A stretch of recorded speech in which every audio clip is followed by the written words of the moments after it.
Picture standing at the foot of a medieval castle, its towering walls looming above you, but something feels off.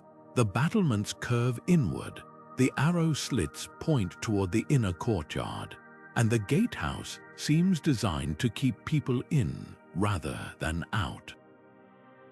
This isn't a mistake or a crumbling ruin. It's a deliberate, mind-bending design choice. Welcome to Castle Name, the fortress that defies all logic, built entirely backward. Why would any ruler construct a castle that appears to defend against its own inhabitants? The answer is far more sinister and fascinating than you might expect. At first glance, medieval castles were built for one purpose: protection. Thick walls, moats, and strategically placed towers were all meant to keep invaders out. But Castle Name flips that idea on its head. Its defenses face inward, as if the real threat wasn't an army storming the gates but something, or someone already inside. Was it paranoia, a clever ruse, or something darker hidden beneath the stone? The truth lies buried in centuries of political intrigue, whispered rebellions, and a ruler who may have trusted no one, not even his own court. This castle's backward design isn't just an architectural oddity, it's a puzzle waiting to be solved. Behind these walls, secrets linger, hidden chambers, lost treasures, and clues to a past shrouded in mystery. Some say it was built to imprison a dangerous secret. Others believe it was a trap for traitors. But one thing is certain: every twisted corridor and inward-facing defense tells a story. Today, we're peeling back the layers of history to uncover why Castle Name was built this way and what its builders were so desperate to hide. The journey begins now. Most medieval castles followed a simple rule: defend the outside at all costs. Thick outer walls, towering keeps, and arrow slits angled outward, every feature served to keep enemies from breaking in. But Castle Name shatters that logic. Here, the arrow slits face the inner courtyards. The gatehouse seems designed to stop people from leaving rather than entering. Even the staircases spiral in reverse, putting defenders at a disadvantage against anyone climbing from inside. This wasn't poor craftsmanship, it was a chilling calculation. Historians have pieced together clues from the castle's construction records and local legends. One theory suggests the ruler who commissioned it lived in constant fear of betrayal. After surviving multiple assassination attempts, he became convinced his own guards and nobles were plotting against him. So he built a fortress that functioned like a cage, where every defensive feature could be turned against the people living inside.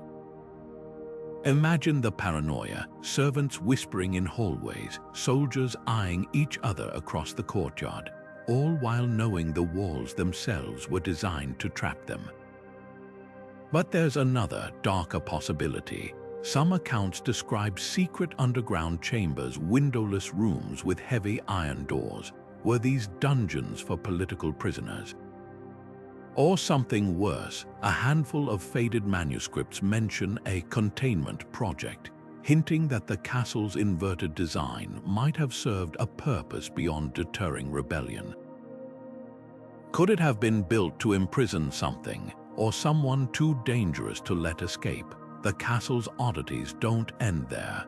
Archaeologists found hidden passages leading from the Lord's private chambers straight to the stables, suggesting escape routes in case of internal revolt. Even the chapel sits unusually close to the outer walls, as if meant for swift exits rather than quiet prayer. Every detail points to a ruler who trusted no one, not even his closest advisors. This wasn't just a home or a stronghold. It was a labyrinth of suspicion where the real enemies were always inside. The story of Castle Name begins with Builder's Name, a nobleman whose name struck fear into the hearts of even his closest allies.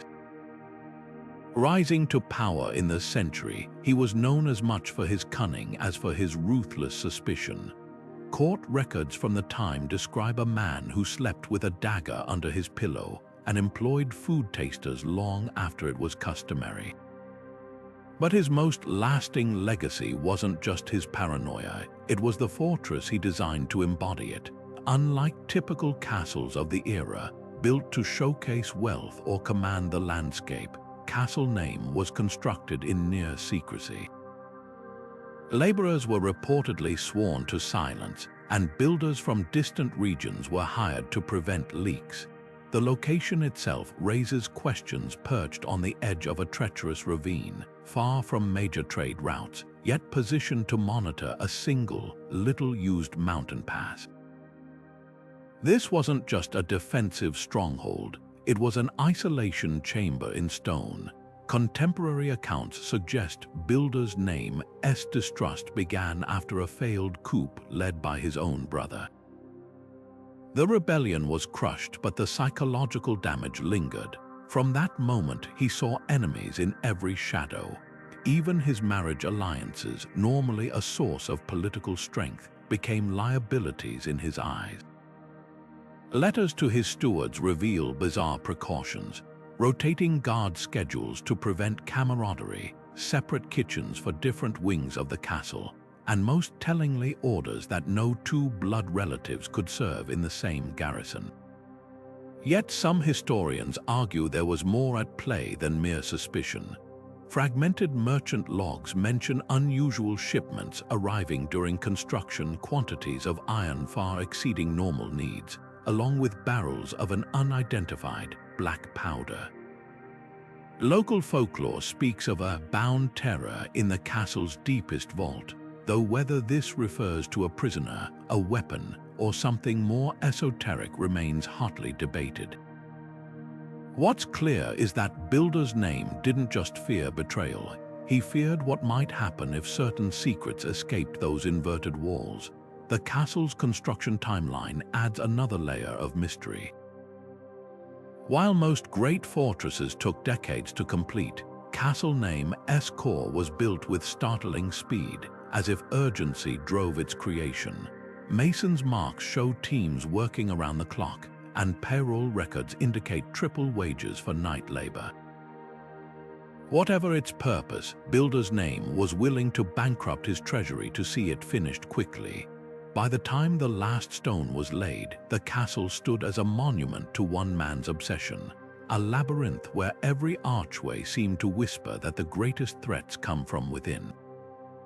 Scholars have spent decades unraveling the mystery behind Castle Name's inverted defenses, and their theories range from the pragmatic to the bone-chilling. The most straightforward explanation suggests the castle functioned as a high-security prison for VIP captives, enemy nobles, deposed rivals, or even rogue family members.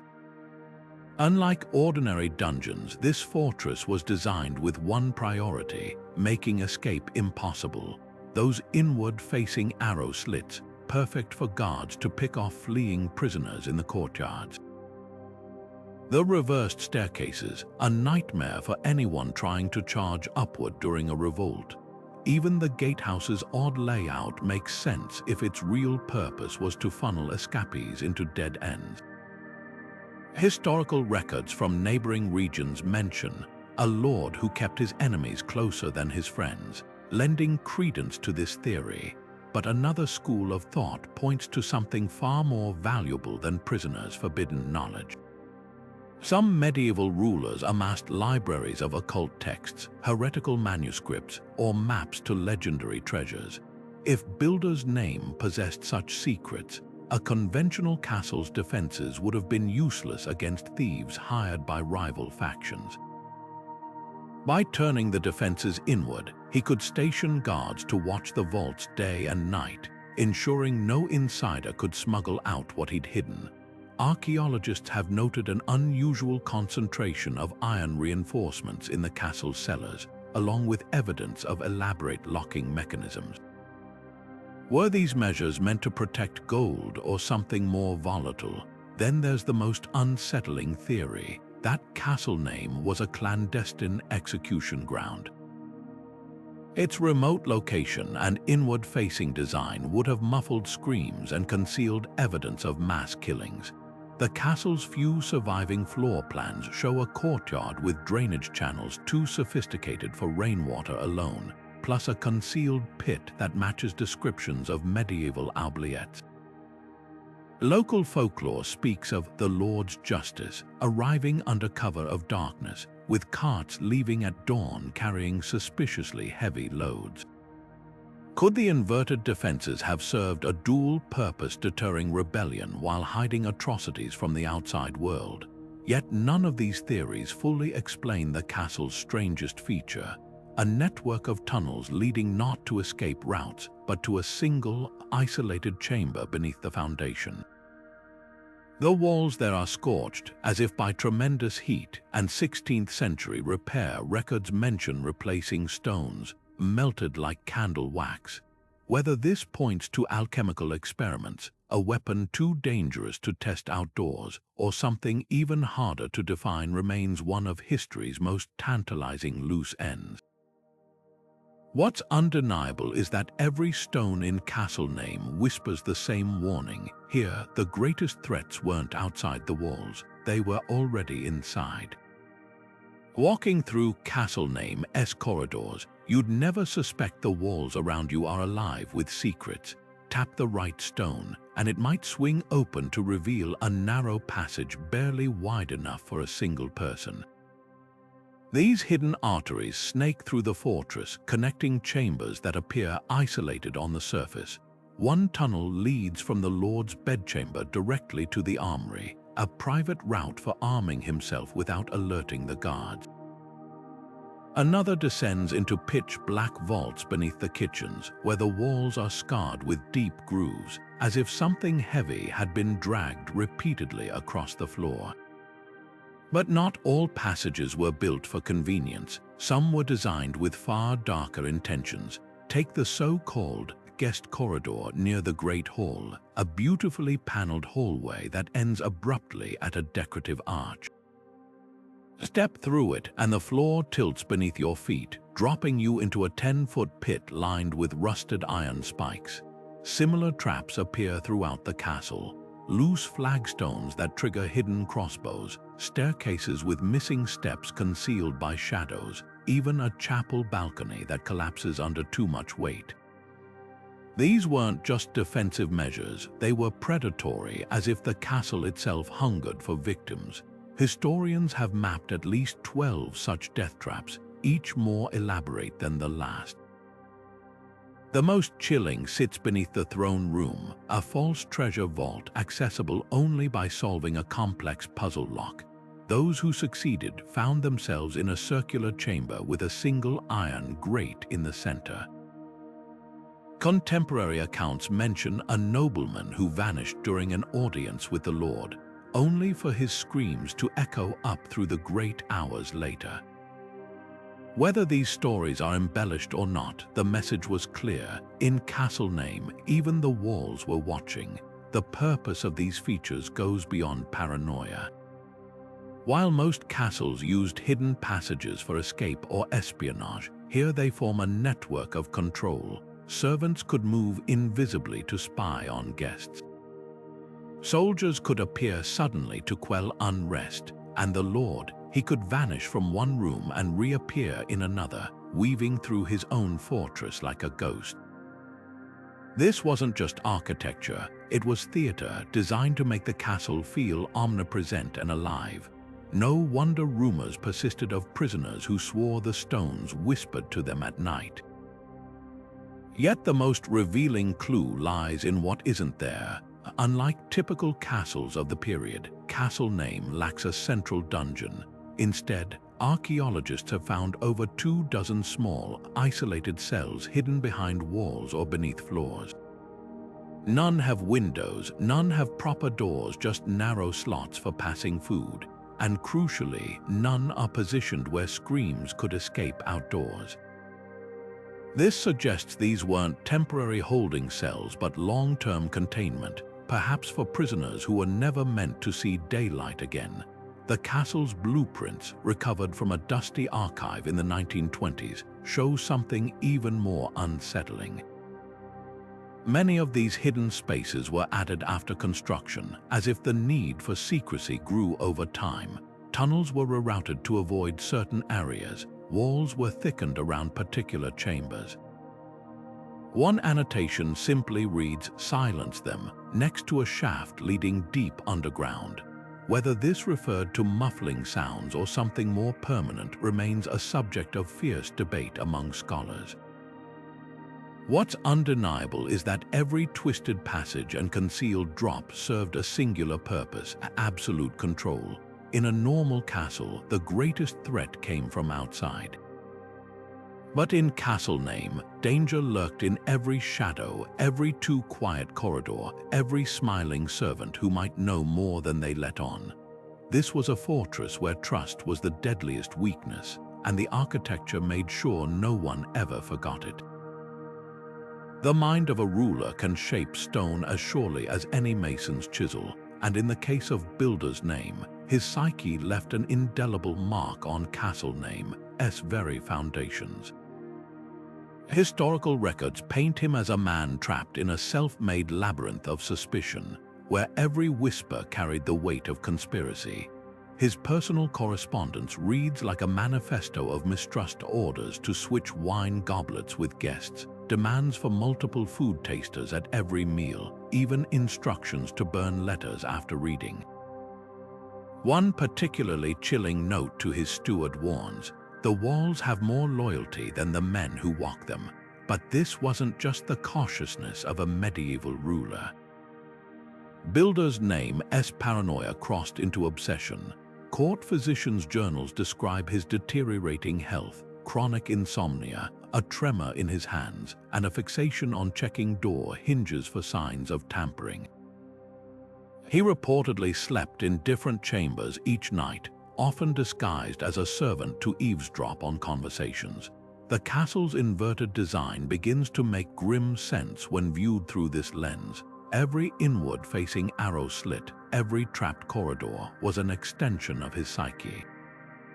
Psychologists studying historical figures have theorized that Builder's Name may have suffered from what we now call persecutory delusions, a condition where perceived threats become all-consuming. Unlike typical rulers who fortified against external enemies, he weaponized architecture against imagined internal ones. The castle's layout mirrors the symptoms: isolated towers like mental compartments, winding passages mimicking racing thoughts, and those notorious inward defenses acting as physical manifestations of hypervigilance. Yet there's a tragic irony to his story. By designing a fortress to control every possible betrayal, Builder's Name may have accelerated his own downfall.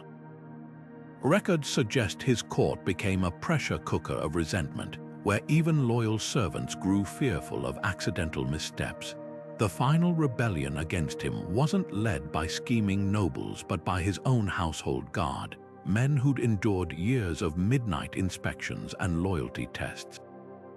In the end, his greatest fear came true not because of the castle's failures, but because of its suffocating perfection. The legacy of Builder's Name's paranoia lingers in the stones themselves. Modern visitors often report an uncanny feeling of being watched within the castle's walls, a phenomenon historians attribute to subtle architectural cues like asymmetrical door placements and intentionally disorienting light patterns. Whether intentional or not, these features create an environment where unease lingers, much like the ruler's own unshakable dread. His masterpiece wasn't just a fortress, it was a mirror held up to a mind that could no longer distinguish between caution and captivity. What makes Castle Name truly unique isn't its backward defenses, but what they reveal about the human cost of absolute power. Most medieval castles were designed to withstand sieges, but this one was built to withstand doubt, and in that it failed spectacularly. The real treasure hidden in these inverted walls isn't gold or secrets, but a cautionary tale etched in stone. that no fortress, no matter how cleverly designed, can protect a ruler from the enemies forged by their own fear.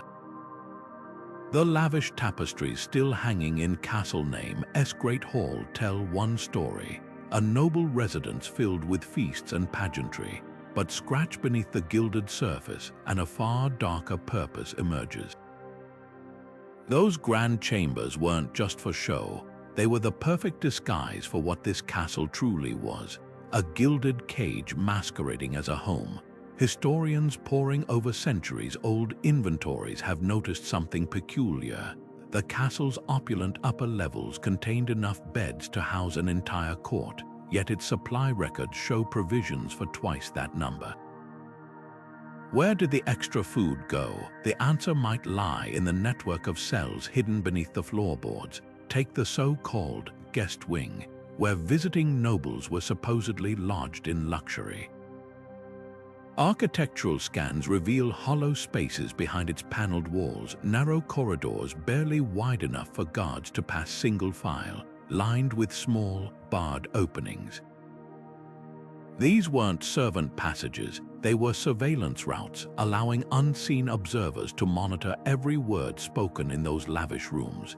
Even the grand fireplace in the Lord's chamber has an odd feature, a hidden lever that opens a chute descending straight to the dungeon level. Coincidence or evidence that hospitality here came with unspoken threats?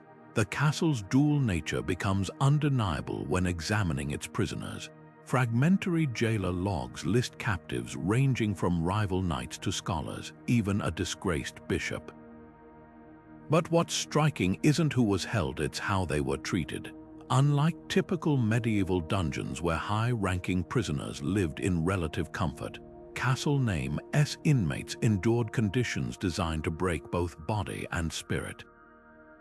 One account describes a countess imprisoned in a tower room with mirrored walls where guards could watch her unseen. Another mentions a knight kept in a pitch-black cell beneath the chapel, forced to listen to daily prayers he could never join. This wasn't just imprisonment, it was psychological warfare. The castle's design amplified the torment. Prisoners in upper cells could glimpse freedom through narrow windows, while those below heard the laughter of feasts overhead. Some cells were positioned so their occupants could see the castle's only exit, watching as others came and went freely. The cruelest touch, several dungeon doors were carved to resemble those in the Lord's private quarters, a taunting reminder of the luxury just out of reach. Yet the most compelling evidence for the dual-purpose theory comes from an unexpected source: the castle's plumbing. While most medieval fortresses had primitive drainage, Castle Name boasted an elaborate system of lead pipes and flushing latrines. At first glance, this seems like extravagant luxury until you follow the pipes. They don't just serve the noble quarters, they run to specific dungeon cells, suggesting certain prisoners were kept alive for extended periods. Even more telling, the system includes a peculiar dead-end pipe leading to a sealed chamber beneath the armory. When archaeologists opened it, they found the remains of at least 3 individuals, all with their hands still bound behind their backs. The castle's backward defenses now make horrifying sense. Those inward-facing arrow slits provided overlapping fields of fire across every courtyard, perfect for stopping escape attempts. The reversed staircases forced fleeing prisoners to expose their unshielded sides to archers above. Even the gatehouse's odd layout served a dual purpose. Its multiple gates didn't just keep invaders out, they created choke points where escapees could be trapped between closing doors. Local legends whisper of the Lord's silent guests, highborn captives who vanished from neighboring regions, only to reappear years later as broken shells of themselves. One particularly chilling tale describes a wedding feast where the groom recognized a serving girl as his long-lost sister, her once bright eyes now vacant. Whether these stories hold truth or not, they reflect the castle's grim reputation, a place where hospitality and horror walked hand in hand. What emerges from the stones is a portrait of calculated duality. By day, Castle Name played the part of a noble seat, its halls buzzing with musicians and diplomats. By night, it became something far darker, its hidden passages humming with the quiet terror of those who'd angered the wrong lord. This wasn't just architecture, it was theater, where every outward display of wealth served to mask the screams muffled beneath the floor. The genius and the horror of Castle Name lies in how perfectly it balanced these two faces, proving that the most effective prisons often hide behind the mask of palaces. Every shadow in Castle Name seems to whisper a different ghost story, passed down through generations like a cursed inheritance. Locals claim the castle doesn't just hold history, it replays it. Visitors often report the same chilling details. A woman in a tattered green gown wandering the upper corridors, her hands clutching an invisible wound. Groundskeepers swear they've seen spectral sentries still patrolling the inverted battlements, their hollow eyes scanning for threats that no longer exist. But the most persistent legend is the Weeping Knight, a figure said to kneel in the chapel at midnight, his armor rusted with tears that never dry. These tales aren't just campfire fodder, they're rooted in tangible oddities. Modern paranormal investigators have recorded electromagnetic spikes in the exact spots where apparitions appear, while thermal scans reveal cold spots matching the described ghosts' paths. Even skeptics can't explain why certain rooms suddenly fill with the scent of burnt herbs, a detail mentioned in 16th century accounts of the castle's interrogation chambers. The consistency across centuries suggests something beyond imagination at work. Then there are the curses. Farmers near the castle tell of livestock born with unnatural deformities, calves with extra eyes, sheep with blackened teeth blamed on the Lord's shadow. A local superstition warns against touching any stone that falls from the castle walls. Those who do allegedly suffer nightmares of suffocation, as if the castle itself resists being dismantled. The most infamous curse involves the builder's bloodline. Of his 7 children, only 1 survived to adulthood, and their descendants met similarly grim fates: accidents, madness, even a case of spontaneous combustion recorded in the parish logs. But perhaps the most compelling evidence lies in what the castle refuses to reveal. Restoration teams report tools mysteriously vanishing, only to reappear in sealed rooms. Blueprints drafted centuries apart show slight variations in wall thickness, as if the structure subtly reshapes itself over time. Even the weather seems to bend around the fortress. Storms split to avoid its towers, and frost patterns on the windows form faces no one can identify. Whether these phenomena stem from trauma embedded in the stones or something more supernatural, the effect is undeniable. Castle Name doesn't feel abandoned, it feels watchful. Every echo in its halls carries the weight of unfinished business, every draft the breath of stories still untold. The truth may be simpler than ghosts or curses. Some places remember their pain long after history has moved on. And this castle, with its inverted defenses and hidden screams, remembers everything. Recent excavations at Castle Name have peeled back layers of time to reveal secrets more disturbing than any legend. When archaeologists broke through a false wall in the lower dungeons, they uncovered a chamber that hadn't seen light in centuries, a room lined with rusted iron rings, each bolted to the stone with spikes too thick for human wrists. Scattered across the floor lay fragments of bone, some still clamped in manacles so small they could only have fit a child. Forensic analysis confirmed the worst. These remains showed signs of prolonged suffering, fractures healed at unnatural angles, teeth filed down from gnawing at restraints, and vertebrae fused together after years of being chained in crouched positions. But the horror didn't end there. Deeper in the castle's bowels, teams discovered a series of vertical shafts too narrow to be staircases, too deep to be storage. At the bottom of one, wedged into the damp earth, was a skeleton with its hands bound behind its back by a peculiar knot still recognizable after all these centuries, the traitor's bind, a method used exclusively for nobility facing execution. The skull bore 3 precise fractures matching the dimensions of the castle's ceremonial mace.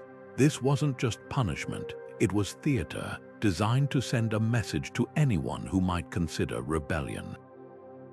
Among the grisliest finds was a hidden alcove behind the chapel altar, its walls covered in faint scratches, not random, but deliberate markings counting days, months, even years.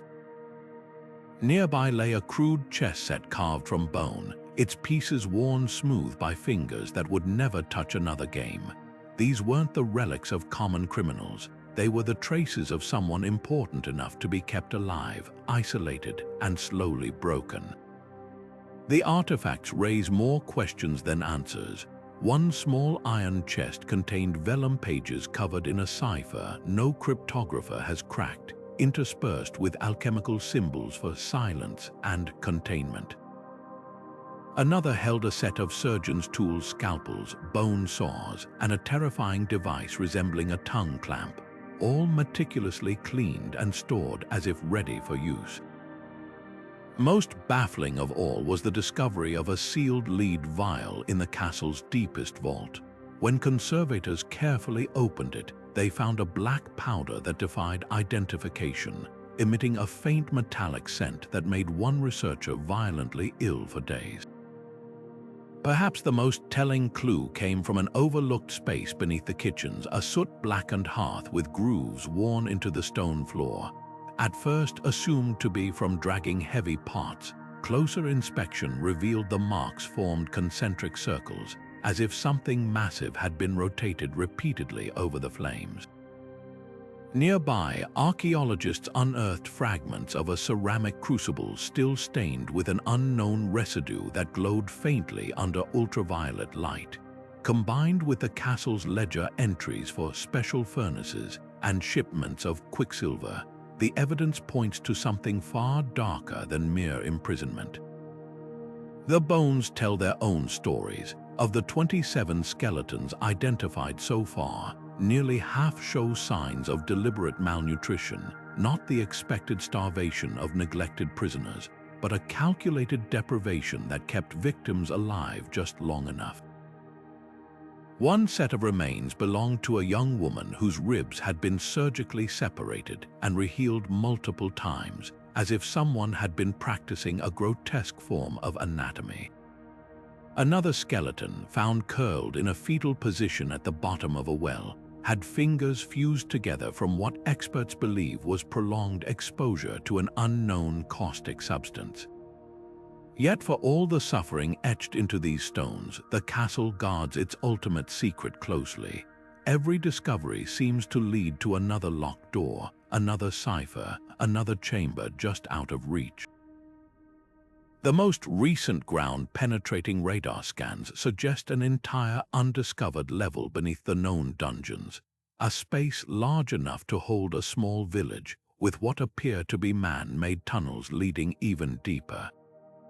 Local legends speak of the Lord's midnight processions, where torches would snake down the mountainside to places no map ever recorded. What emerges from the dirt and shadows isn't just a history of violence, but a pattern, a systematic effort to erase certain truths while preserving others. The inverted defenses, the hidden cells, the encrypted manuscripts, they all point to a ruler who didn't just fear betrayal, but something specific enough to warrant this labyrinth of horrors. As one archaeologist noted while brushing centuries of dust from a set of manacles, this wasn't a prison, it was a laboratory. The real question isn't just what happened here, but what they were trying so desperately to contain or create. Rumors of hidden treasure have swirled around Castle Name for centuries, but these aren't your typical tales of chests brimming with gold.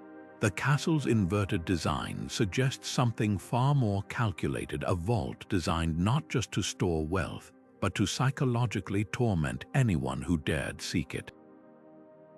Take the notorious Phantom Treasury in the East Wing, a lavishly decorated chamber with empty display stands and open strongboxes, their interiors scratched raw by desperate fingers. This wasn't carelessness, it was theater.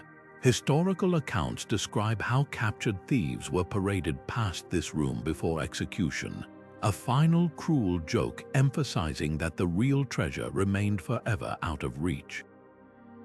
Theories about what lay hidden range from the plausible to the chilling. Church records from the period note the disappearance of several holy relics during builders' name S reign, including a jeweled crucifix said to contain a fragment of the true cross. One monk's diary recounts how the Lord's soldiers stormed a monastery under cover of fog, leaving with wagons heavy enough to sink into the mud. But here's the twist. When investigators later searched the castle, they found hidden compartments lined with lead, a material historically used to block divine energy. Were these designed to neutralize the power of stolen relics, or to contain something even holier or more unholy? Then there's the alchemical angle.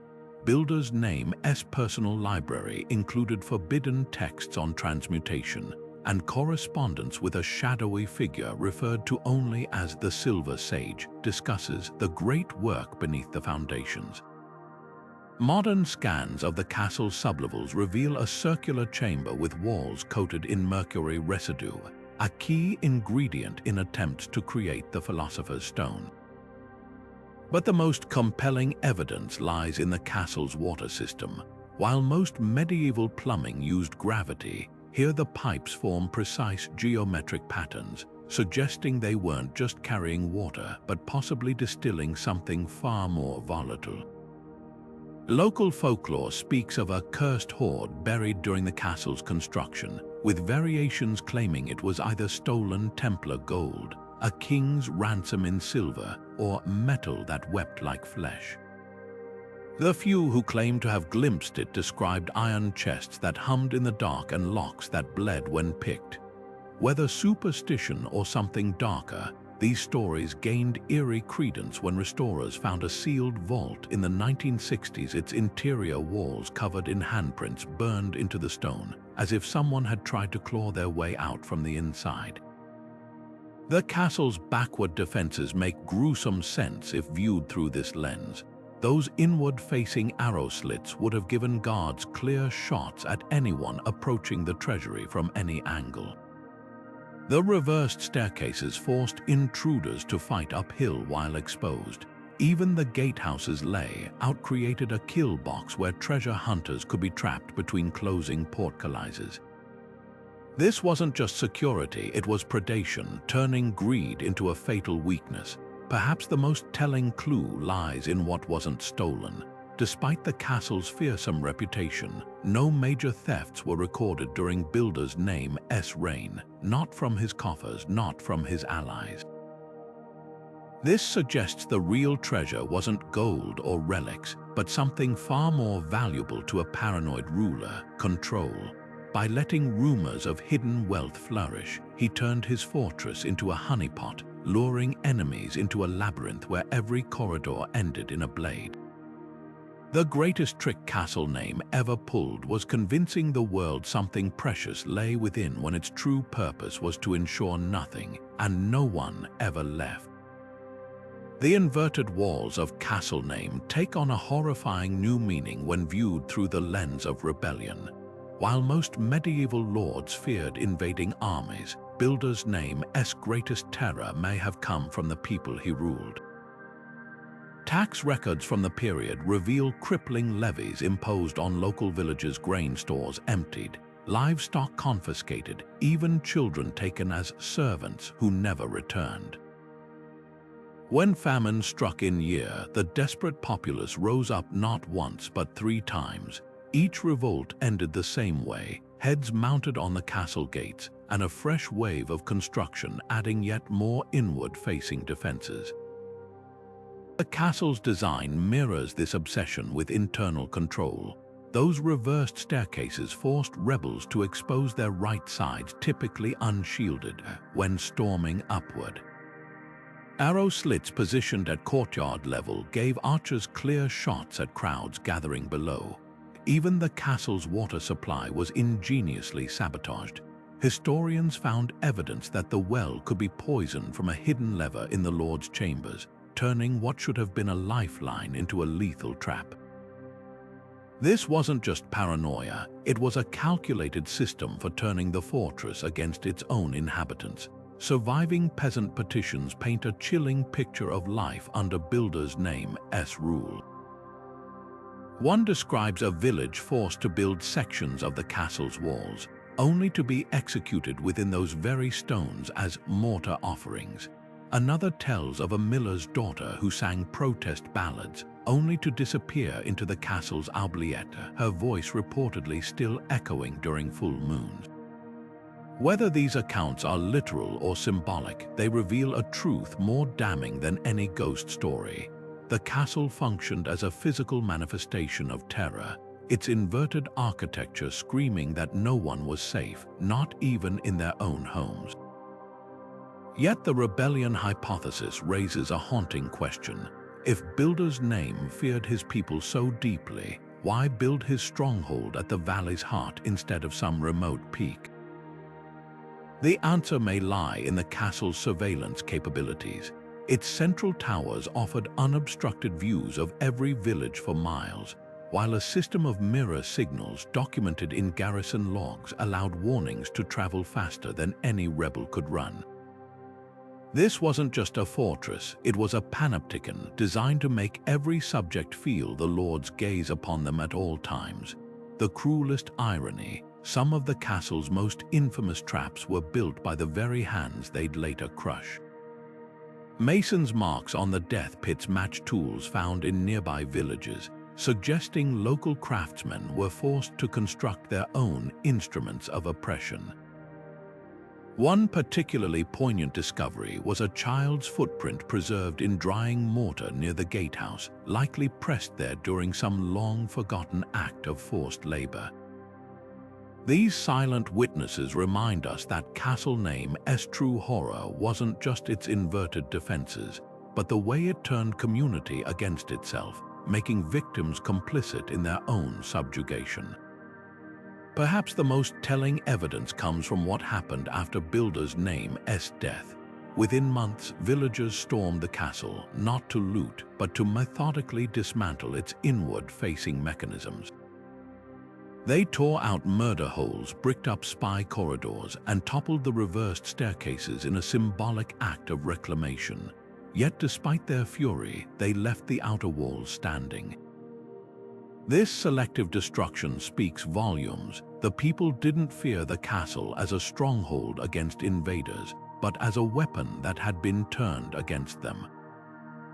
In the end, Castle Name's backward design served its purpose all too well, not by keeping enemies out, but by proving no one was safe within. The backward design of Castle Name wasn't just a quirk, it was a radical reimagining of medieval military architecture. While most fortresses relied on outward-facing defenses to repel invaders, this castle's engineers flipped the script with walls nearly twice the thickness of contemporary structures. The stonework alone reveals their ambition, layered masonry with alternating bands of harder and softer rock to absorb projectile impacts, a technique centuries ahead of its time. Siege specialists have noted how the inward-sloping battlements would have deflected catapult shots downward into the courtyards, a brutal but effective way to crush any uprising from within. Even the placement of the towers breaks convention, positioned not for outward visibility but to create overlapping kill zones across every inch of the interior. Critics argue these innovations were wasted on paranoia. After all, what good were arrow slits facing the Great Hall if an actual army laid siege? But defenders of the design point to its uncanny success. Historical records show the castle weathered at least 3 major revolts without a single breach. The secret lay in its psychological warfare. Rebels storming the gates would find themselves trapped in courtyards surrounded by archers they couldn't see, climbing staircases that left them vulnerable from above and funneled into corridors where boiling oil could be poured through hidden chutes. This wasn't just defense, it was a three-dimensional chessboard where every move favored the house. Modern engineers have run simulations comparing castle name to traditional designs with startling results.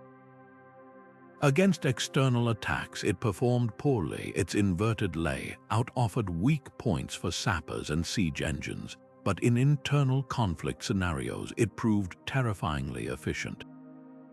Computer models show that even a small garrison could control the entire fortress during an uprising, using its twisted corridors like a rat maze. Some scholars now believe the castle pioneered concepts seen in later counterinsurgency architecture, from Victorian prisons to modern embassies. Yet the flaws are impossible to ignore. The same thick walls that made it impregnable from within also made expansion nearly impossible. Unlike most medieval castles that grew organically over generations, castle name remained frozen in its original form. Its drainage system, while advanced for the time, couldn't handle the weight of snowfall on its unusual roof lines, leading to chronic leaks. Most damningly, the castle's greatest weakness was its own success. By designing a fortress to control his subjects, builder's name ensured they'd never see it as anything but a prison. When the final revolt came, the people didn't try to storm the walls, they starved them, cutting supply lines until the garrison turned on their lord. The genius of castle name lies in its contradictions. It was simultaneously over-engineered and fatally short-sighted, brilliant in its innovations yet blind to human nature. Perhaps that's why it fascinates us centuries later, not as a relic of medieval warfare, but as a monument to how even the most advanced designs can crumble when they forget who they're meant to protect. While castle name stands as one of history's most extreme examples of inverted defenses, scattered across Europe lie a handful of other fortresses that share its unsettling design philosophy. Take Chateau Example Castle in southern France, where the inner curtain wall bristles with arrow slits angled toward the keep rather than outward. Contemporary chronicles describe its builder, Count Name, as a man who survived 6 assassination attempts, all orchestrated by his own family. His solution: a castle where every balcony overlooked the next, creating an endless chain of surveillance where no conspirator could whisper without being seen. Then there's Second Castle, perched on the Scottish border with staircases that spiral clockwise, contrary to the standard defensive design that gave right-handed defenders the advantage. Local lore claims its lord kept the severed heads of rebellious clansmen in iron cages along these very steps, forcing visitors to pass them on their weaker side. Archaeologists recently discovered hidden murder holes in its great hall ceiling, positioned not to repel invaders but to rain down arrows during feasts. The message was clear: loyalty wasn't optional and betrayal would come from above. What connects these castles isn't just their inverted layouts, but the psychological fingerprints left by their builders. Nearly all were constructed during periods of extreme instability after civil wars, succession crises, or waves of peasant revolts. Third Castle in Bohemia took this to its logical extreme. Its entire outer wall was built as a facade, while the real defenses formed a smaller, inverted ring inside. When rebels stormed the gates during the Name Uprising, they found themselves trapped between 2 sets of walls while crossbowmen picked them off from hidden galleries. The architectural choices reveal deeper patterns. Many feature traitors' gates, entrances that appear welcoming but lead directly to prisons. Several have chapels positioned unusually close to dungeons, allowing prisoners to hear worship services they could never attend. Most chilling are the recurring instances of false comforts, like Fourth Castle's banquet hall with chairs bolted to trapdoors. These weren't design flaws, they were psychological weapons, turning every meal into Russian roulette. Yet the most telling similarity lies in what these castles lacked. Unlike typical fortresses filled with spaces for communal living, great halls, shared kitchens, open courtyards, these inverted strongholds prioritized isolation. Private staircases allowed lords to move unseen. Bedchambers were often accessible only by drawbridges. Even the latrines emptied into separate pits, preventing conspirators from passing messages through waste channels. Every feature conspired to break the natural bonds that might foster rebellion. Historians debate whether these similarities represent a lost school of defensive architecture or simply parallel responses to similar threats. Fragmented manuscripts reference a shadowy brotherhood of the turned wall, but whether this was a guild of paranoid builders or just poetic license remains unclear. What's undeniable is that each castle's inverted features solved very specific problems, not of invasion, but of trust. In an age when poison might lurk in every cup and daggers hid in every handshake, these rulers built monuments to their deepest fear, that the greatest threats didn't scale the walls. They already walked the halls, the ultimate irony. For all their ingenuity, most of these castles fell the same way, not to external enemies, but when their own garrisons, pushed to breaking point by the constant atmosphere of suspicion, finally turned the inward defenses against their creators. Castle name's fate echoes across the centuries. No fortress, no matter how cleverly designed, can withstand the weight of its own paranoia. The deeper we dig into castle name's history, the stranger the shadows grow, because this fortress wasn't just built on stone and mortar, but on something far more unsettling, the unshakable superstitions of its creator. Scattered across the castle's walls, hidden beneath layers of plaster and soot, rest faint carvings of inverted pentagrams and serpentine runes, symbols that match protective charms found in medieval grimoires. One particular chamber, tucked behind the chapel's altar, bears a floor mosaic depicting a two-headed eagle swallowing its own tail, an alchemical symbol for eternal cycles of destruction and rebirth. These weren't decorations, they were wards. Historical accounts describe how Builder's name surrounded himself with astrologers and soothsayers, paying handsomely for their predictions. A surviving ledger from his reign lists payments to a shadowy figure referred to only as the Stargazer, who reportedly cast horoscopes before every major construction phase. Court scribes noted the Lord's obsession with lunar cycles. He'd only lay foundation stones during the waning moon, a time traditionally associated with banishing evil. Even the castle's cornerstone was said to contain relics of 3 saints, sealed inside with molten silver to bind their power to the stones. But the most chilling evidence comes from the castle's very layout. That backward design, some scholars argue it mirrors ancient demon traps, architectural patterns believed to confuse and contain malicious spirits. The inward-facing arrow slits form precise geometric angles that correspond to medieval diagrams for spirit grids, while the reversed staircases mimic cursed labyrinths described in occult text. Even the castle's water system follows esoteric principles. Its pipes trace the inverted tree of life, a symbol associated with dark Kabbalistic rituals. Local folklore adds eerie context. Villagers whispered of midnight processions where hooded figures circled the unfinished walls chanting in tongues, or of livestock sacrificed at each new moon to quench the foundation's thirst. One particularly gruesome legend claims the castle's central tower stands atop a sealed pit containing the remains of 13 stillborn children, an offering meant to bind protective spirits to the site. While archaeologists have found no physical proof of this, they did uncover a child-sized sarcophagus beneath the gatehouse, its interior lined with iron spikes and filled with bundles of rosemary, an herb historically used to trap restless souls. What separates Castle Name from other superstitious nobles' projects is the sheer scale of its occult integration.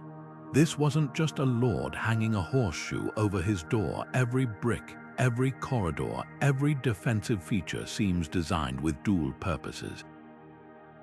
Those murder holes in the ceiling, perfect for dropping boiling oil on rebels, or for pouring sanctified salt in patterns described in demonology manuals. The hidden spy corridors, ideal for eavesdropping on traitors, or for observing rituals unseen. Even the infamous trapped guest corridor aligns perfectly with the sunrise on the winter solstice, suggesting it may have served as a makeshift solar temple for forbidden rites. The question isn't whether Builder's Name believed in these dark arts. His actions prove he did. The real mystery is whether he saw the castle's inverted design as a shield against supernatural threats, or as a way to weaponize them. In a hidden alcove behind his bedchamber, restorers found a crumbling vellum scroll. Its fading ink outlines a spell to make walls breathe with the hate of buried kings, alongside a list of names every known rebel executed during construction.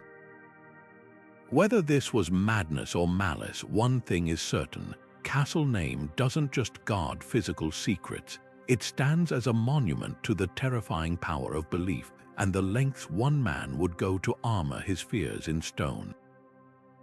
The twisted corridors and inverted defenses of Castle Name weren't just architectural quirks, they were weapons of the mind, carefully engineered to unsettle friend and foe alike.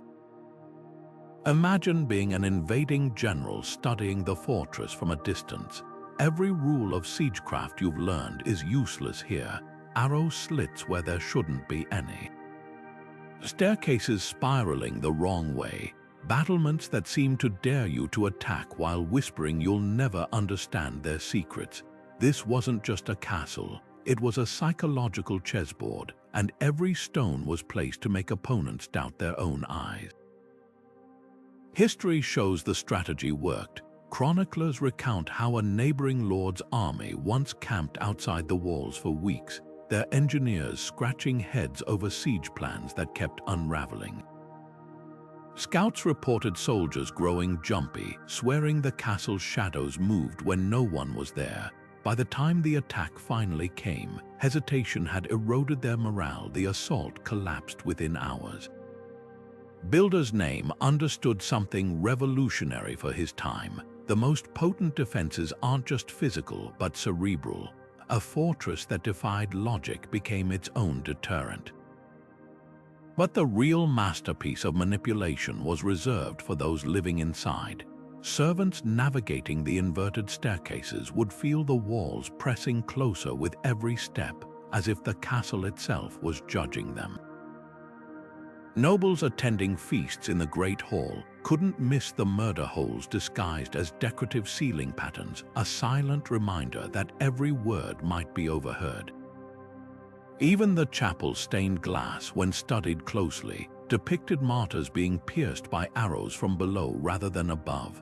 There was no escaping the message. Here, danger came from unexpected angles, and trust was the deadliest luxury. The genius and cruelty lay in how the design weaponized uncertainty. Most medieval lords ruled through predictable brutality, a headsman's axe, a public hanging. But Builder's Name's power came from what people imagined might happen. Those empty cells with fresh straw, perhaps someone had just vanished, the muffled screams from a floor below. Maybe tomorrow it would be your turn. By never revealing the castle's full horrors, he ensured fear outran reality. A peasant might brave 10 lashes from a known enemy, but would they risk crossing a lord who built staircases to the underworld? Modern psychologists would recognize this as a form of ambient coercion, like totalitarian regimes that leave prison vans idling in public squares. Castle Name's architecture kept its inhabitants in a state of low-grade terror. The ruler didn't need to execute often, the castle's mere presence did the work for him. Records show punishments actually decreased after construction finished. yet reports of paranoia among the populace skyrocketed. The lesson was clear: when you weaponize architecture, the walls become both jailer and executioner. Yet this psychological warfare came at a cost. The same design that cowed enemies also isolated builders' name from reality. Advisors stopped bringing bad news, fearing the castle's hidden ears. Guards invented threats to prove their loyalty. The fortress became an echo chamber where suspicion bred more suspicion, until finally, the ruler's own son led the revolt that toppled him. In the end, the castle's greatest trick backfired. By making everyone seem dangerous, Builder's name forgot the most lethal threat was the one he'd created himself. Walking through the dim corridors of Castle Name, you'd almost miss the faint etchings that seem to emerge from the stone itself when torchlight hits just right. These aren't the typical mason's marks or decorative flourishes found in other medieval castles. Here, the walls whisper in a language of spirals, interlocking triangles, and symbols that defy easy categorization. One recurring motif looks like a serpent swallowing its own tail, carved repeatedly near doorways and hearths, an ancient symbol of eternity, but twisted into sharper angles, as if the artist feared what might happen if the cycle ever broke. The most concentrated cluster of symbols appears in the castle's oldest section, a vaulted chamber now called the scriptorium. Its walls are covered in a grid of glyphs resembling a hybrid of Ogham script and alchemical notation. Cryptographers have spent decades trying to crack this code with partial success. One repeated sequence translates roughly to "the watcher sleeps," while another matches a rare medieval cipher for "blood binds." But the majority remain stubbornly opaque, their meanings locked away as tightly as the castle's secrets. What makes these carvings truly unsettling is their placement. They're not hidden away in some forgotten corner, they're positioned at eye level in high-traffic areas, along stairwells beside latrines, even framing the Lord's private chapel. This was no casual graffiti. These symbols were meant to be seen daily, burned into the minds of everyone who lived here. Some scholars believe they functioned as a kind of psychological conditioning, reinforcing the Lord's authority through esoteric proof of his connection to unseen forces. A peasant might not understand Latin, but a staring stone face with hollow eyes needed no translation. Then there are the faces. Dozens of them peer from the masonry, some human, some grotesque hybrids with animal features, all carved with unsettling precision. Unlike typical gargoyles meant to ward off evil spirits, these visages seem designed to unsettle the living. Their hollowed-out eyes follow you across rooms, their mouths frozen mid-scream. The most infamous cluster guards the entrance to the dungeon level. 7 identical faces with wide, empty eyes and mouths stretched too wide, arranged in a perfect semicircle. Local legends claim they depict the original builders, cursed to watch eternally as others suffered where they once worked. The castle's symbols take a darker turn in its subterranean passages. Here, the carvings shift from geometric patterns to explicit warnings. Stick-figure humans with distorted limbs, crude towers crumbling under clawed hands, and most chillingly repeated depictions of doors being sealed from the outside. One narrow corridor is lined with hundreds of tiny, hastily scratched arrows, all pointing downward. When archaeologists first discovered this passage, they followed the arrows to a dead end, only to realize the floor beneath them was false, covering a pit filled with rusted chains. Perhaps the most telling clue lies in what isn't carved. Despite the castle's overwhelming Christian symbolism, its chapel, its relics, its saintly inscriptions, there's not a single cross in the scriptorium's glyphs.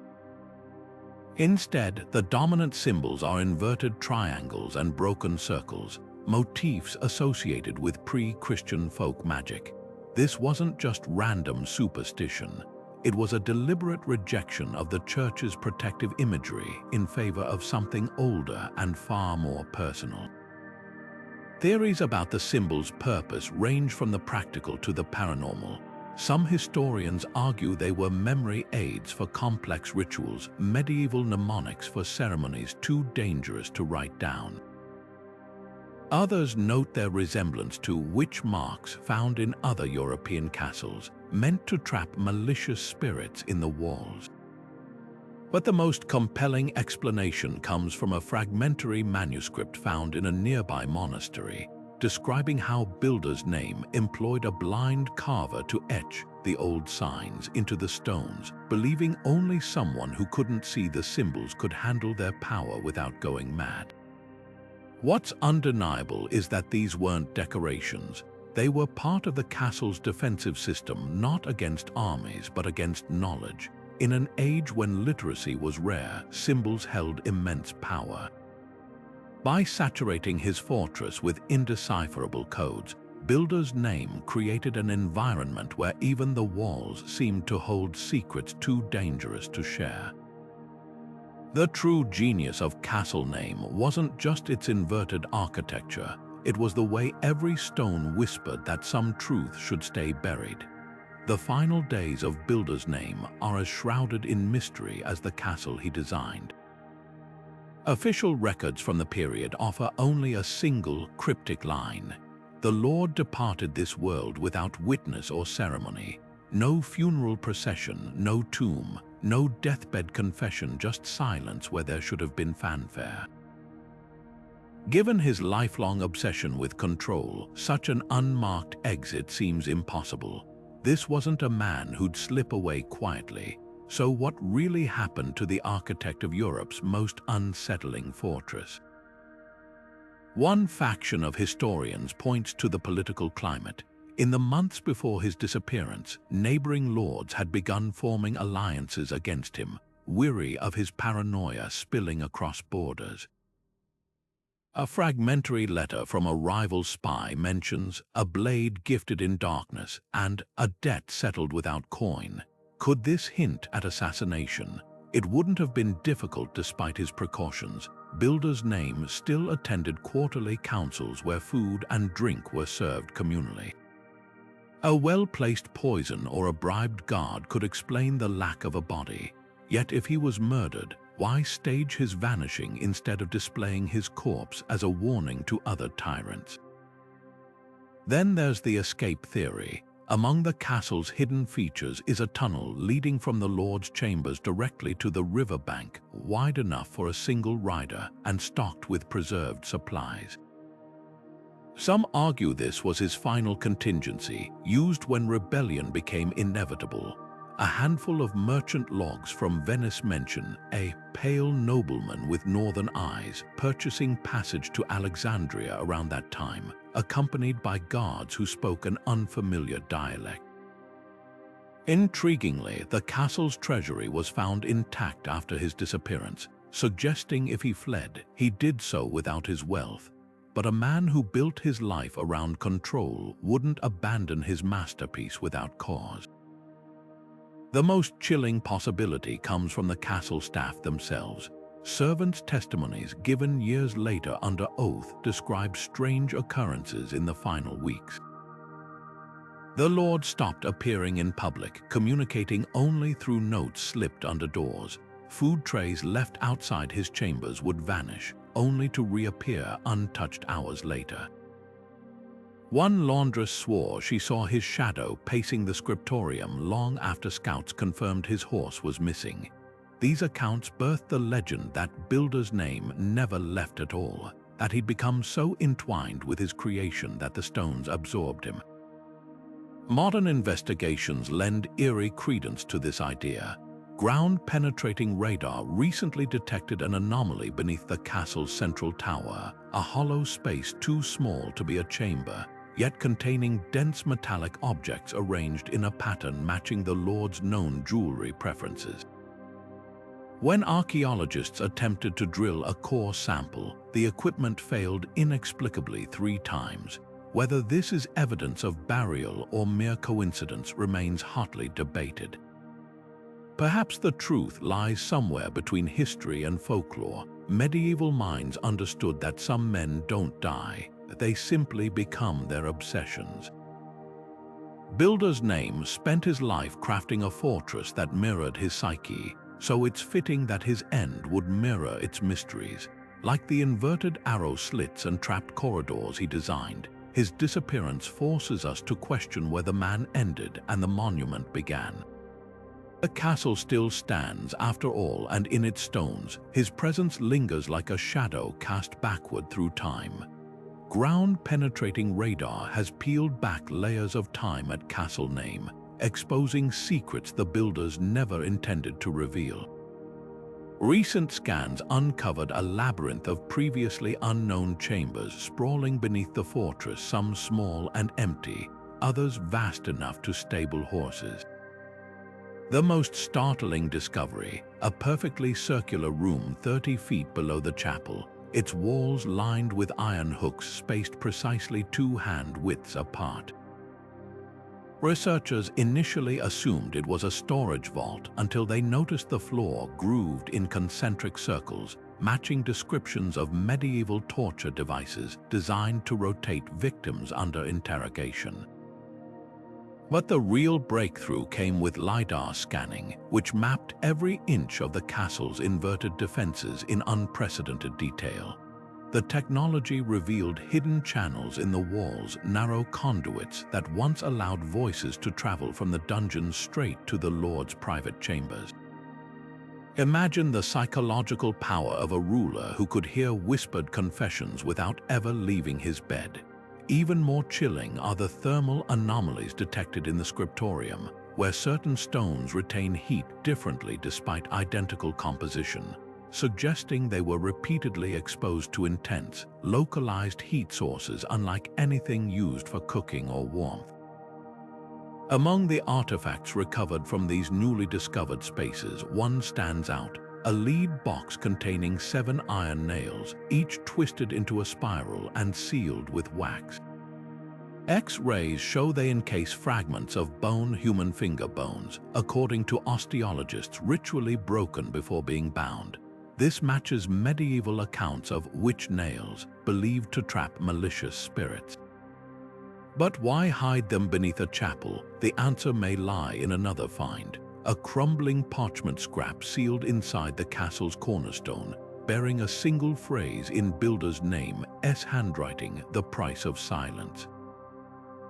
Modern chemistry has also shed light on the castle's infamous black powder. Mass spectrometry identified it as a unique blend of charcoal, crushed bone, and a then rare mineral called orpiment, ingredients described in grimoires for creating infernal smoke. Mixed correctly, this substance would produce thick, hallucinogenic fumes when burned. Now consider those scorched underground chambers with their sophisticated ventilation shafts. Was builder's name weaponizing fear itself, using chemistry to make prisoners believe they'd been dragged to hell? The most promising clue to the castle's backward design emerged when archaeologists digitally reconstructed its original layout. The inverted defenses align perfectly with an ancient stargazing platform buried beneath the foundations, one that would have let observers track celestial events through narrow windows in the towers. During the summer solstice, sunlight would pierce these openings to illuminate specific symbols on the dungeon walls below. This wasn't just paranoia, it was a dark mirror of sacred geometry, turning protective magic inward like a cursed reflection. As researchers continue analyzing these findings, one thing becomes clear: every twisted corridor and trapped courtyard served multiple purposes. The inverted arrow slits provided overlapping fields of fire, yes, but they also cast shadow patterns that matched medieval demonology diagrams at certain lunar phases. The reversed staircases hindered attackers while symbolizing a descent into the underworld. Even the castle's infamous weeping walls have a scientific explanation: mineral deposits from a hidden aquifer, carefully channeled to create the illusion of stones bleeding during thunderstorms. What began as an architectural mystery has blossomed into a multidisciplinary revelation. Chemists pore over residue from those scorched chambers. Acousticians study how the castle's curves amplify whispers in specific spots. Historians cross-reference the finds with newly translated manuscripts from builders' name's private library.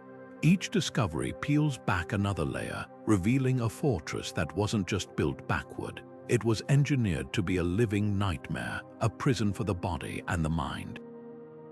The stones may finally be giving up their secrets, but the full truth still lurks in the shadows, waiting for the next scan, the next dig, the next brave soul willing to listen to what these walls have been trying to say for centuries.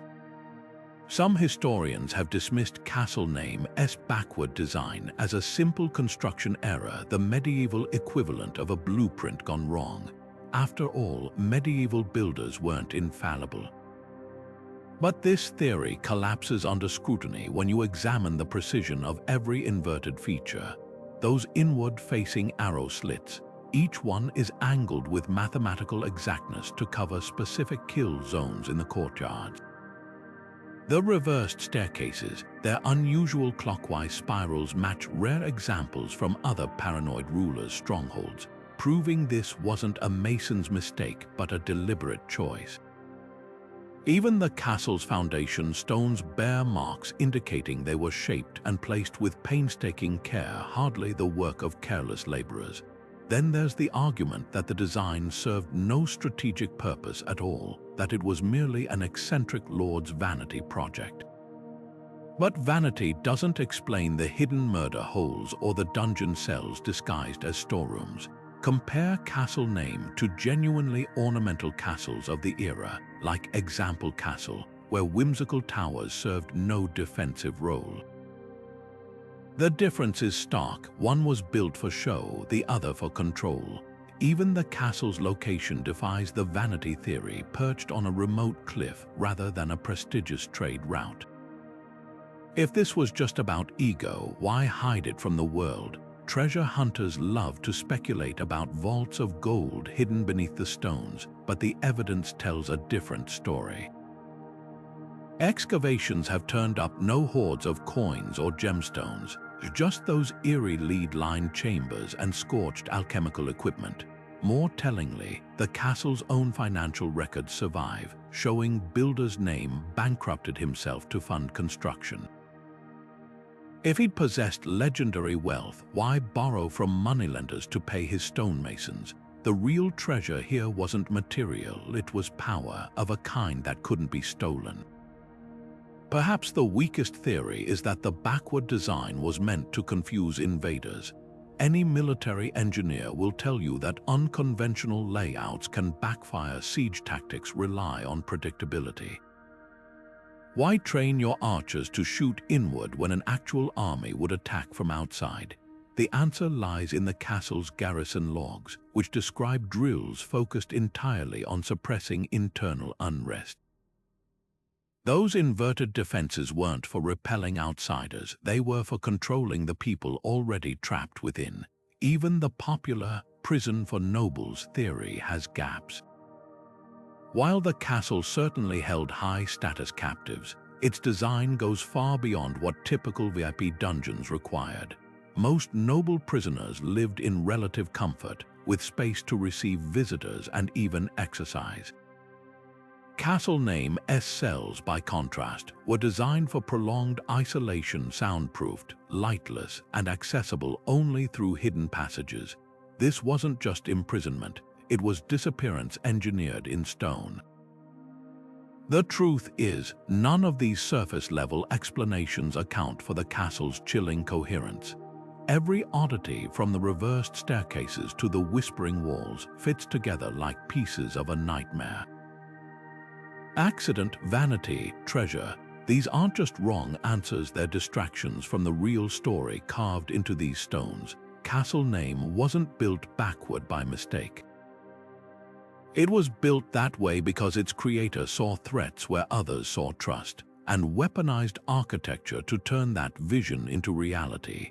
After centuries of speculation, the most compelling explanation for castle name S-inverted design emerges not from folklore or fantasy, but from cold, hard evidence hidden in plain sight.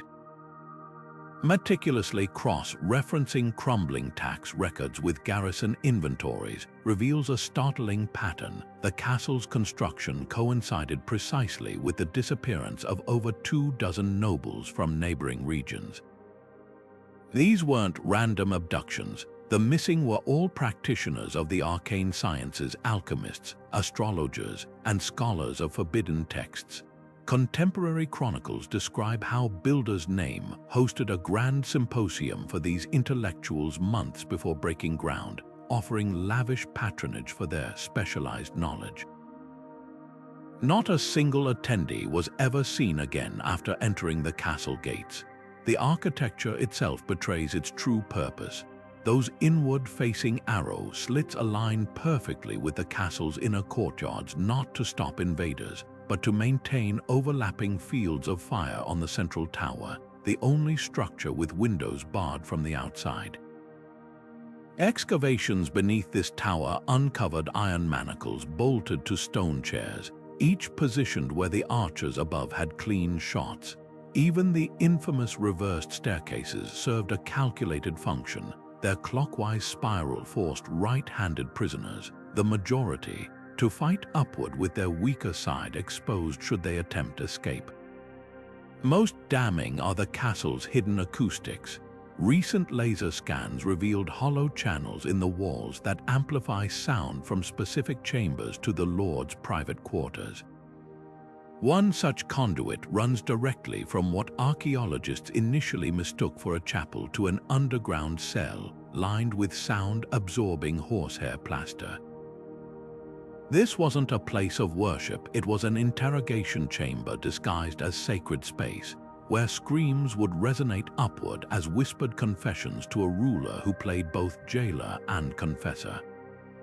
The smoking gun came when researchers matched symbols from the scriptorium walls to a recovered fragment of Builder's Name's personal diary.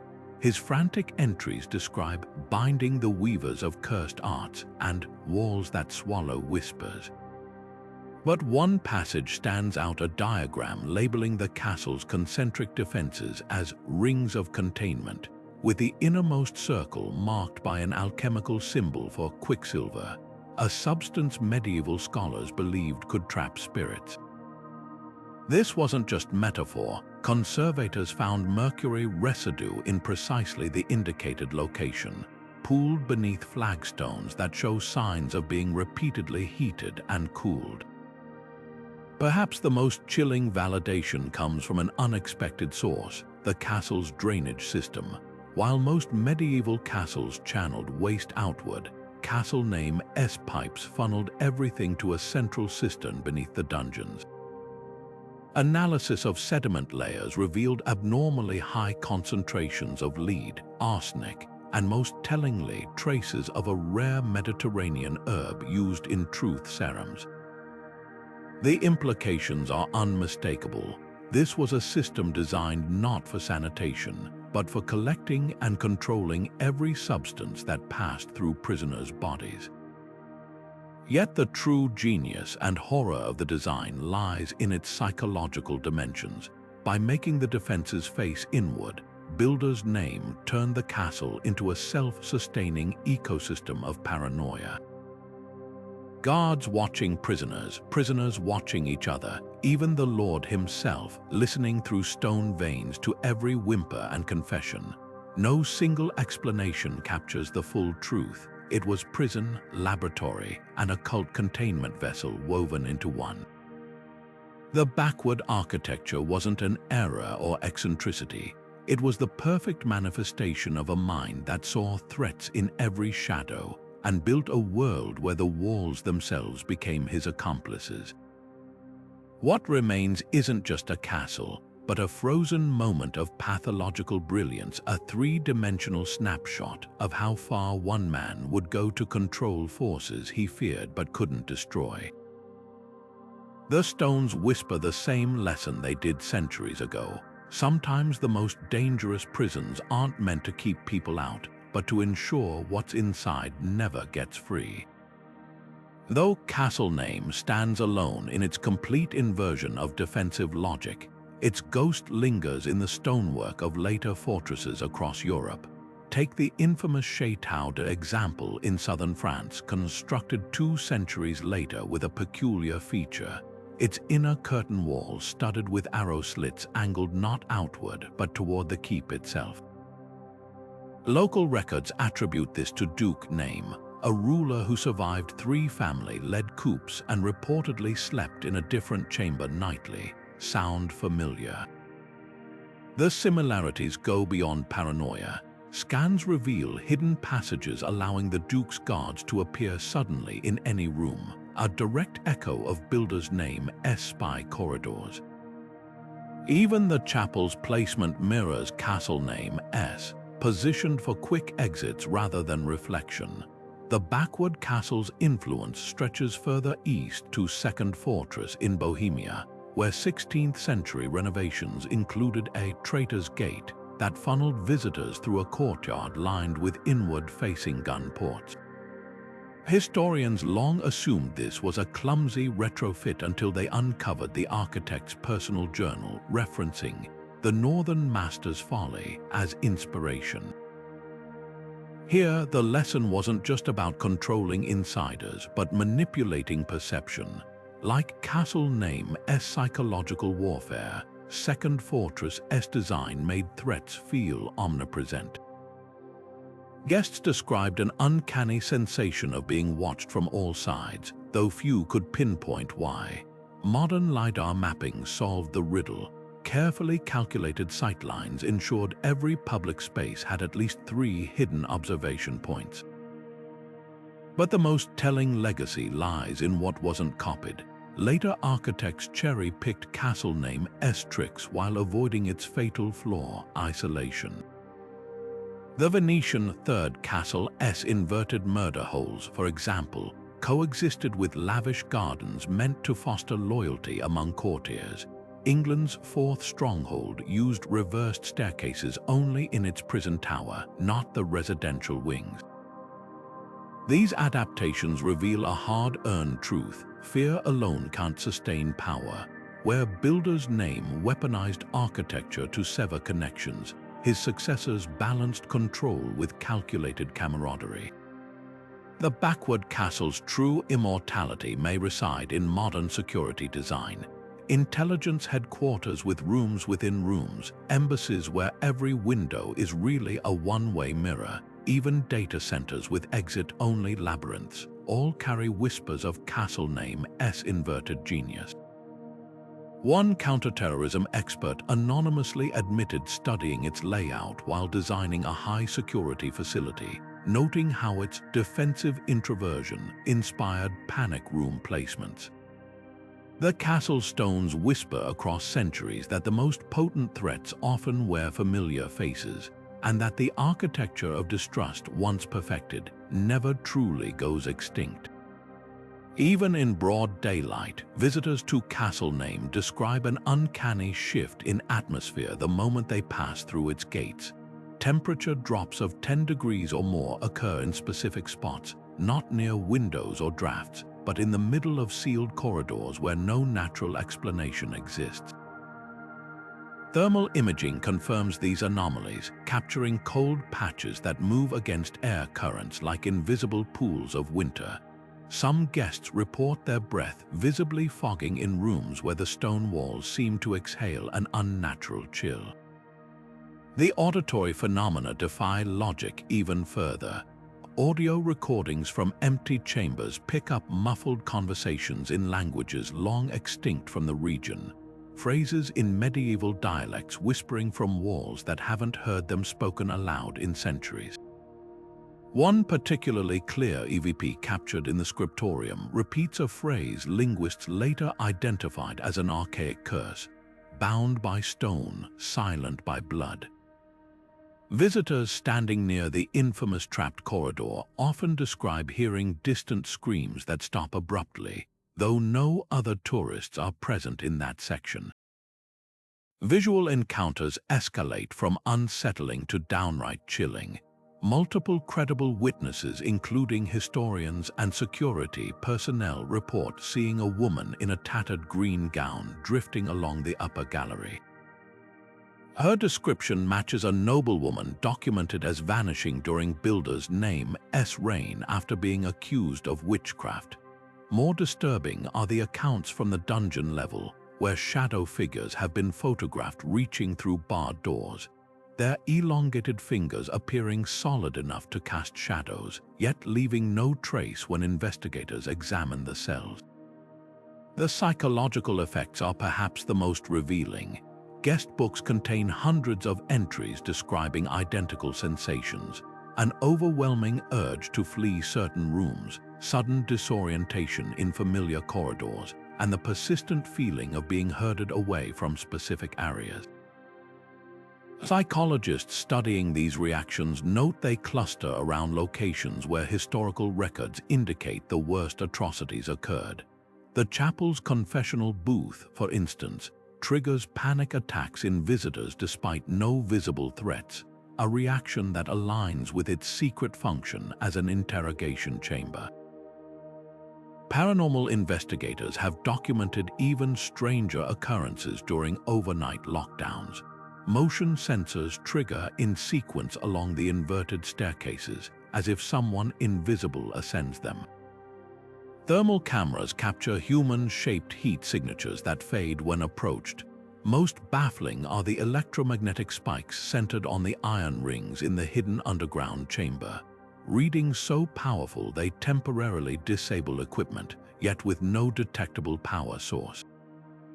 Skeptics argue these phenomena stem from suggestion and the castle's deliberately disorienting architecture.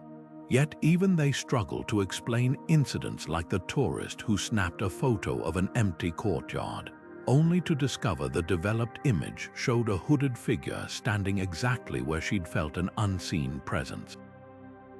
Or the historian who swears someone whispered coordinates in his ear, leading him to a previously unknown compartment containing a rusted dagger matching descriptions of builder's name S. personal weapon.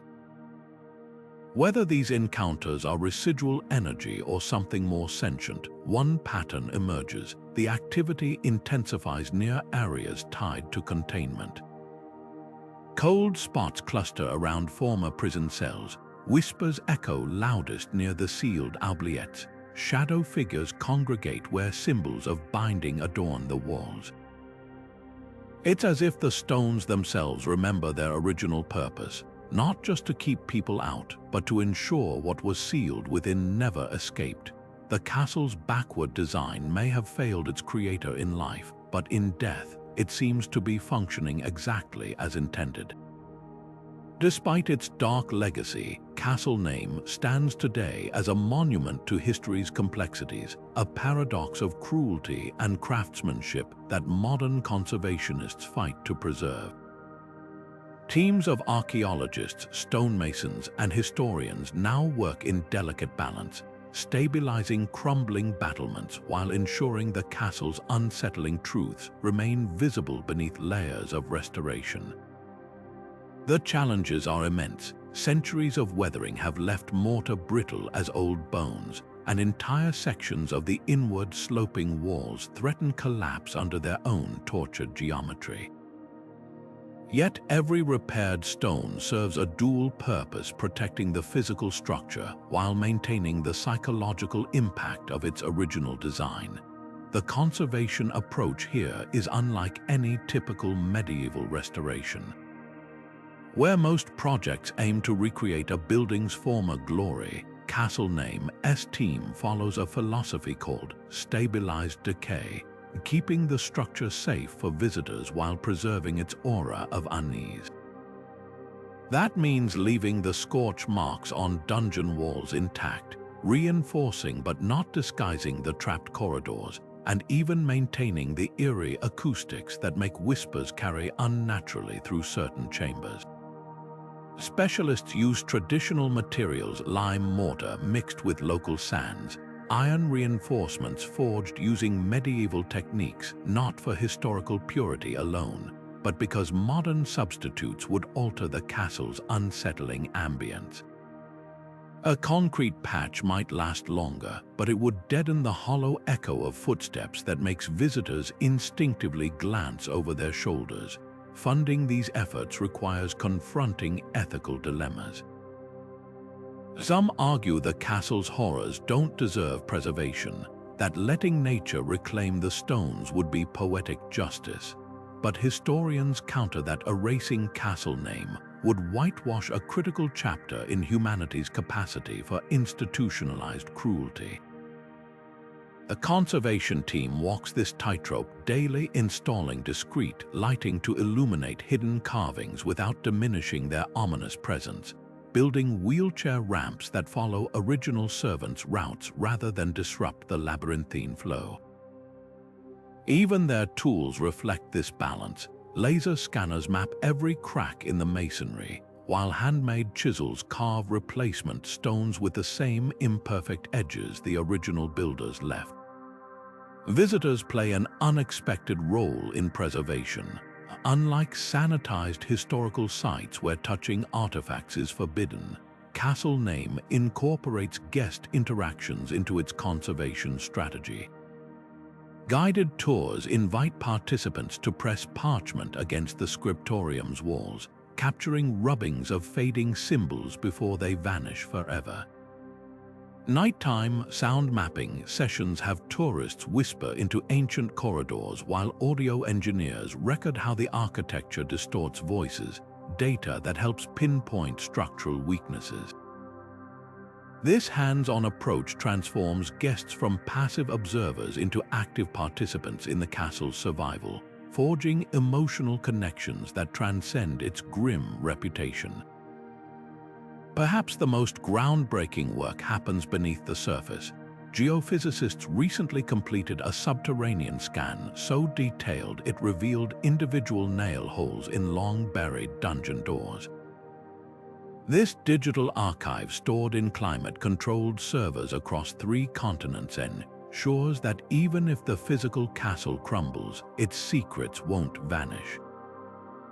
Teams have also recreated key spaces in virtual reality, allowing scholars to walk through reconstructed chambers while wearing motion capture suits that record how the architecture influences movement and perception. These efforts aren't just about preservation, they're decoding Castle Name's most insidious genius: how space can be weaponized to shape human behavior. The ultimate goal isn't to sanitize the castle's past, but to safeguard its power to unsettle. By maintaining the inverted arrow slits at their precise original angles, conservationists ensure future generations will feel the same unease invaders once did. Leaving the oubliettes' iron rings rusted but intact forces visitors to confront the reality of prolonged confinement. Even the controversial decision to display excavated torture tools in their original locations rather than behind museum glass serves this purpose. As one conservator noted while carefully cleaning a set of manacles, "We're not just preserving stones, we're preserving the weight of history, the exact pressure these walls exerted on living minds." This delicate dance between protection and authenticity has global implications. Castle Name's conservation model now informs preservation efforts at other dark heritage sites, from former asylums to Cold War bunkers. Its team regularly advises on how to balance structural integrity with emotional impact, proving that even architecture born from paranoia can teach us profound lessons about memory, power, and resilience. The stones may have been laid to control, but today they speak if we're willing to listen. For all the secrets we've pried from Castle Name's stones, the fortress still clings to mysteries that defy even the most advanced research. Take the unidentified prisoners. Those skeletal remains in the hidden cells show signs of prolonged malnutrition, yet bear no markers of peasant ancestry. Forensic analysis reveals teeth filed to points, a practice unknown in the region, and skeletal deformities suggesting generations of selective breeding. Were these captives from some distant land or victims of experiments lost to history? The castle's ledgers mention payments for special guests delivered under cover of darkness, but the origins of these poor souls remain as shadowed as the oubliettes they occupied. The builder's own disappearance taunts historians with contradicting evidence. One faction points to the hastily abandoned bedchamber, its wardrobe still packed with fine garments, a half-eaten meal fossilized on the table as proof he fled in panic. Others note the absence of his personal seal from the treasury, suggesting a planned departure. But the most unsettling clue emerged in 2021 when ground-penetrating radar detected an anomaly beneath the chapel. A lead coffin just large enough for a crouching adult, its surface etched with the same inverted symbols found in the scriptorium. The local archdiocese has blocked excavation, leaving us to wonder, did builder's name engineer his own living tomb, or did his enemies contrive the ultimate irony? Then there's the castle's greatest enigma, the nature of the threat that justified such extreme defenses. Recent translations of the builder's fragmented diary reference the Weeping Plague and Silver-Eyed Watchers, phrases that match no known historical events. Chemical analysis of the black powder revealed traces of a psychoactive compound derived from a rare Balkan mushroom. Was this substance the real secret being guarded?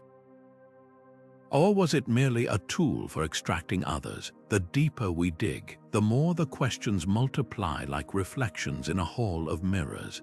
Technology continues to peel back layers. Multispectral imaging on the dungeon walls uncovered faded charcoal sketches maps of tunnels leading far beyond the castle's known boundaries. One depicts a subterranean river labeled in cipher with what cryptographers believe translates to the mother's tears. Another shows a chamber shaped like a double helix centuries before Dineh's discovery. Are these the ravings of a tortured prisoner, or clues to something far older and stranger hidden beneath the mountain? Most frustrating are the gaps in the material record. The castle's chapel once housed a library of encrypted manuscripts, all vanished during a 17th century fire. Only a single charred page survives, its legible fragment reading, "When the moon drinks the sun, the bound shall." Before dissolving into ash, local folklore speaks of a book that breathes, hidden in the walls, but every attempt to locate it has met with inexplicable equipment failures. Even modern tools have limits against a fortress designed to outsmart curiosity itself. Perhaps the greatest lesson Castle Name teaches is how little we truly understand medieval perspectives on danger.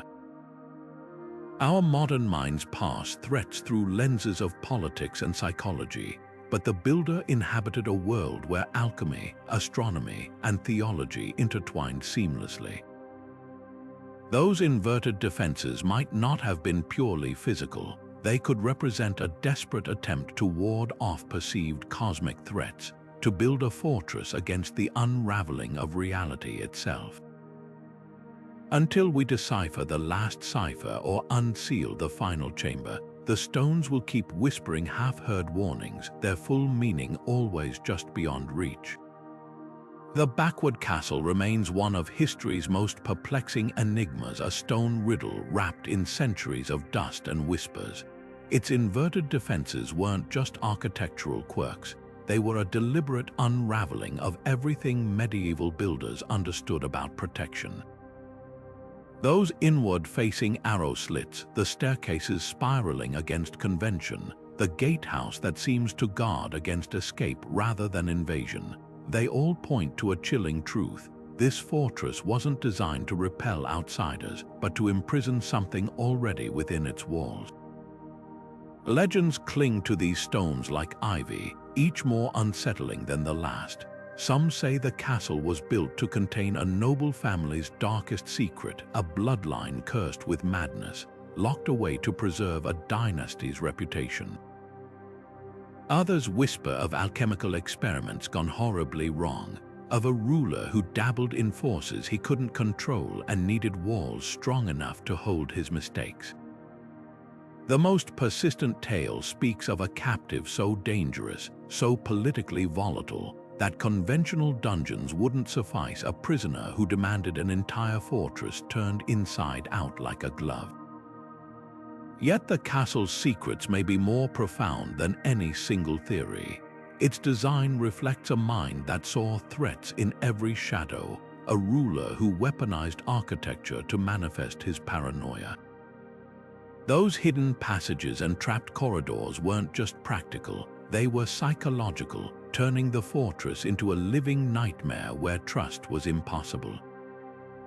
Even the chapel's placement, awkwardly close to the outer walls, suggests a lord who planned for betrayal during prayer. This wasn't just a stronghold, it was a maze of suspicion where the real enemies were always behind you. Archaeology offers clues but no definitive answers.